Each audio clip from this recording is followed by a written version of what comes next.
रामपाल जी महाराज जी के आश्रम में आए हो, कैसा लग रहा है? यहाँ पर हमारे आने से हमारा ऐसे हो गया कि हम सच्ची जगह में, सत्य नाम की जगह में आए गए हैं। हम 40 साल से संत भाव में आए हुए, लेकिन देख रहा दास के इतना विपरीत मार्ग है समाज के और पूर्व ज्ञान के, और उसके बाद भी कितनी सफलता मिली है, क्योंकि इसमें सत्यता घनी है। पूरा विश्व इस ज्ञान को और इस भगवान को स्वीकार करेगा और उद्धार होगा, सुखी होंगे।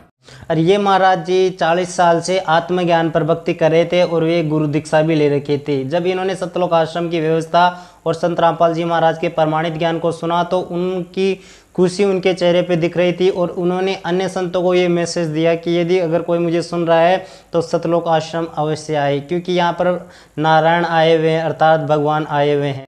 संत रामपाल जी महाराज जी के आश्रम में आए हो, कैसा लग रहा है? यहाँ पर हमारे आने से हमारा ऐसे हो गया कि हम सच्ची जगह में, सत्य नाम की जगह में आए गए हैं।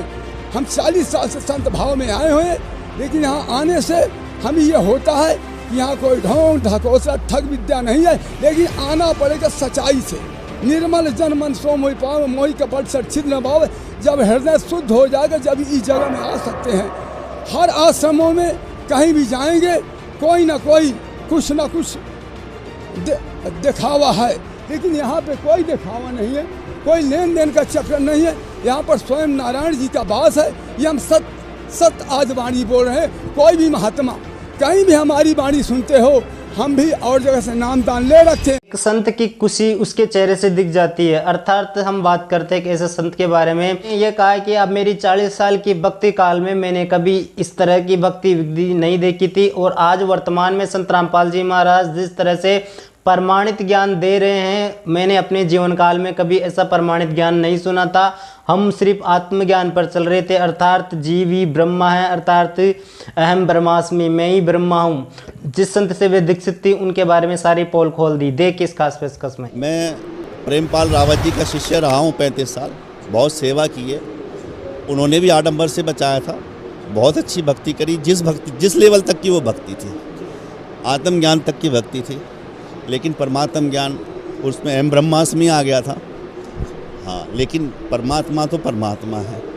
मेरे पिताजी मेरे से पहले 6 महीने पहले जुड़े, उसके बाद मैंने पूरा YouTube छान मारा कि ये सतनाम सार नाम परमात्म ज्ञान क्या है।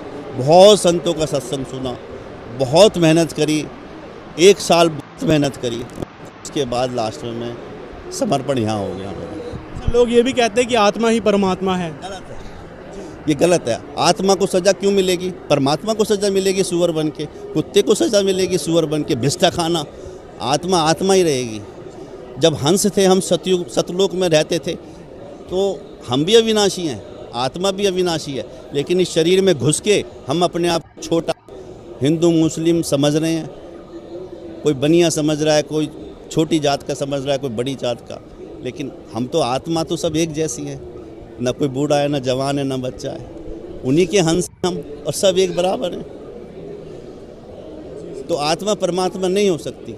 आत्मा परमात्मा जैसी हो सकती है, पर बच्चे हैं हम उनके, दास हैं हम उनके, हम हंस हैं। आत्मज्ञान क्या कहा करते थे वो समाधि ला ले और आत्मा का साक्षात्कार कर। अरे भले आदमी, अपनी आत्मा का स्वयं ही तू साक्षात्कार करेगा। कहते अपनी आत्मा को देखो। अपनी आत्मा ने क्यों कर देखोगे तुम? दया बुद्धि भ्रष्ट हो रही। देखेगा कोई, देखने वाला तो दूसरा हो गया। फिर अपनी आत्मा कैसे देखी? कहते जैसे आईने में दिखती है, नो तो फिर शीशे मुंह देख ले, तू अपना देखना है। तो रामपाल जी महाराज ने आत्मज्ञान पर प्रकाश डालते हुए ये बताया कि आत्मज्ञान आवश्यक भक्ति मार्ग के लिए, पर आत्मज्ञान को आधार बनाकर जीवन में चलना ये भी गलत है। हम ब्रह्मास्मि, मैं ही ब्रह्म है, लेकिन प्रज्ञानम, बुद्धि की समझ ही ब्रह्म है। तीसरे वेद का वाक्य आया है, तत्त्वमसि, वह तत्व तेरे अंदर है, आत्मा के रूप में वो तू ही है। ये आत्मा ही ब्रह्म है। और हमारा अनुभव हुआ आत्मा है क्या जी? आत्मा का कोई आकार नहीं, कोई रूप नहीं, कोई रंग नहीं, कोई देह नहीं, लेकिन अंत में कहा अयम आत्मा ब्रह्म। अयम आत्मा ब्रह्म, यह आत्मा ही ब्रह्म है। बता फिर क्यों डले डोरे हो? जब आत्मा ही ब्रह्म है तो बैठो आराम से। तो कुत्ते की आत्मा ही ब्रह्म है, फिर तो शहर से पट्टे करती फिर। अरे हम यहाँ बुरा हाल हुआ पड़ा है। अज्ञान के कारण हम ऐसे अपदंत कथा बना बैठे, ना वेद ज्ञान और ना इनके पास कोई अन्य शास्त्र से परिचित, ये अपना दंत कथा बना रखी है। अपने आत्मा श्रीमद् भगवत गीता में जो विधि वर्णित है भगवान के स्मरण की, उसके अतिरिक्त जो नाम जाप किए जाते हैं वो शास्त्र विधि को त्याग कर मनमाना आचरण है। ये जो आपने जो वेद पढ़े हैं वो उसमें ब्रह्म तक का ज्ञान है, ये परम ब्रह्म का ज्ञान है, ये उससे ऊपर का ज्ञान है। ये 5वें वेद में जिसका पाठ आज यहाँ चल रहा है। नारायण जी सत्य बात, ये बात आपकी सत्य है। हाँ। लेकिन एक बात ये है कि जैसे नारायण स्वामी जी की वाणी के आगे जो हम जानते नहीं, कहते हैं कि सब ठौर में, हर ठौर में खुद आप ही तो आप हैं। सुनिए सुनिए तो हमारा जो शंका है, हैं सब ठौर में, हर ठौर में जब आप कौन सा वो ठौर है जिस ठौर में कोई अन्य है, अन्य में फिर कौन है, जरा सोच करके बोलिए। सादे सब सत्य पूर्ण परब्रह्म परमेश्वर ये ठौर में। आपने गीता में देखा नहीं, उल्टा वृक्ष का उदाहरण दिया। हाँ, मूल में तो परब्रह्म परमेश्वर है। हाँ। और जो उनका तना है वो अक्षर पुरुष है। और ये तना अक्षर पुरुष, ये जो बाहर दिखाई देता है ये तो अक्षर पुरुष है तना, और इससे एक मोटी डार निकली है वो सरपुरुष समझो, सरपुरुष। और ये 3 रजगुण ब्रह्मा सतगुण विष्णु तम गुण शिवजी रूपी ये 3 शाखाएं, और ये पात रूप संसार है। ये पात रूप हम हैं आगे, और मूल कौन है? ये स्वयं है परमात्मा, ये स्वयं है परमात्मा। ये देखिएगा ये कौन है? ये कबीर साहिब है, पूर्ण ब्रह्म कबीर साहिब, परम अक्षर ब्रह्म। ये सारे संसार के आधार हैं, ये सब के धारण पोषण करने वाले हैं। जैसे वृक्ष की, जैसे संसार रूपी वृक्ष की जो परवरिश होती है वो जड़ से होती है, तो मूल में तो पार ब्रह्म परमेश्वर ही है।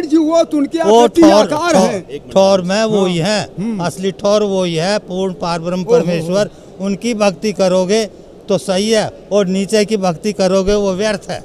मूल में पानी, पेड़ की जड़ में पानी दोगे तो पेड़ हरा होगा और सबको शक्ति मिलेगी। अब तो यही है, बाप उंगली पकड़ के ले जा रहा, चल बेटा मैं ले जाता हूँ तो असली ठौर पे। तो इस समय वो बाप आया हुआ उंगली पकड़ के ले जा रहा है। हाँ बस, तो उनके, हाँ बस वो ले जाएंगे, अपने आप ले जाएंगे। हाँ।